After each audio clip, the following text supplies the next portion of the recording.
Cryolipolysis பண்ணிட்டு இருக்கும்போதோ இல்ல post ட்ரீட்மென்ட்டோ நம்ம என்னெல்லாம் பண்ணணும்? நான்வெஜ் சாப்பிடலாமா வேணாம்? ஸோ இந்த Cryolipolysis பெயின்ஃபுல்லா இல்லையா அப்படின்னு பார்த்தீங்கன்னா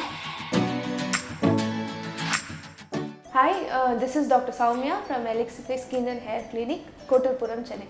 So last video la நம்ம Cryolipolysis அதாவது cool sculpting பத்தி பார்த்திருந்தோம். இந்த வீடியோலயும் அது சம்பந்தமா இன்னும் சில क्वेश्चंस्க்கு நான் ஆன்சர் பண்ண போறேன்.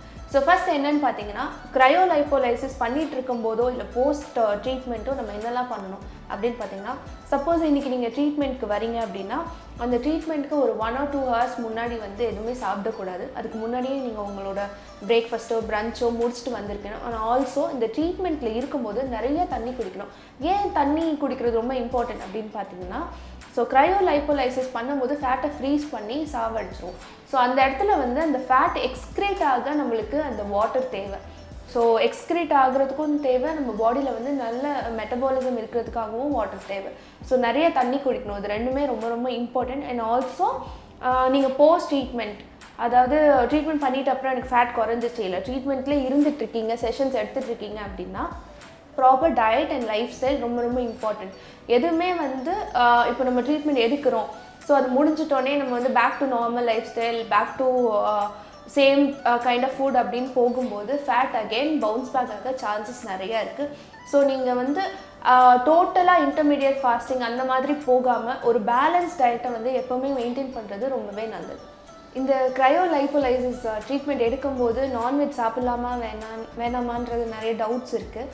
ஸோ பேசிக்காக நம்ம எந்த ட்ரீட்மெண்ட் எந்த ஸ்லிம்மிங் ட்ரீட்மெண்ட் எடுத்தாலுமே பேலன்ஸ் டயட் இருக்கிறது ரொம்ப ரொம்ப இம்பார்ட்டன்ட். நீங்கள் நான்வெஜ் சாப்பிட்லாம் இல்லை வெஜ் சாப்பிட்லாம், ப்ரோட்டீன் இன்டேக் இல்லை கார்ப்ஸ் எல்லாமே சேர்க்கும் போது பேலன்ஸ்டாக எடுத்துக்கோங்க. ஸோ நம்ம வந்து அகெயின் நான் சொன்ன மாதிரி தான் இன்டர்மீடியட் ஃபாஸ்டிங் எடுக்கிறீங்கன்னா அதையே நம்ம வந்து த்ரூ அவுட் லைஃப் வந்து கேரி பண்ண முடியாது. ஸோ பேலன்ஸ் டயட்டாக நீங்கள் வந்து அதையே சாப்பிட்டு மெயின்டைன் பண்ணிட்டீங்கன்னா உங்களுக்கு வந்து அது once you are use to it உங்களோட பாடியும் அதுக்கேற்ற மாதிரி மாறும் அண்ட் ஆல்சோ ஃபேட் செல்ஸும் அதுக்கேற்ற மாதிரி மாறும் அண்ட் ரிசல்ட்டும் வந்து ஸ்டெபிளைஸ்டாக இருக்கும். ஸோ பேலன்ஸ் டயட் எடுத்துக்கோங்க. அண்ட் ஆல்சோ எக்ஸசைஸ் பண்ணணும்னு சொல்கிறது வந்து ஜிம் போயிட்டு ஹார்ட் எக்ஸசைஸ் அந்த மாதிரி கிடையாது. உங்கள் பாடிக்கு வந்து எப்போவுமே வந்து ஒரு ஸ்டிமுலேஷன் இருந்துக்கிட்டே இருக்கணும். லைக் சே யூஸ்வலாக சொல்லும் 30 minutes வாக் பண்ணுங்கள் அப்படின்னு.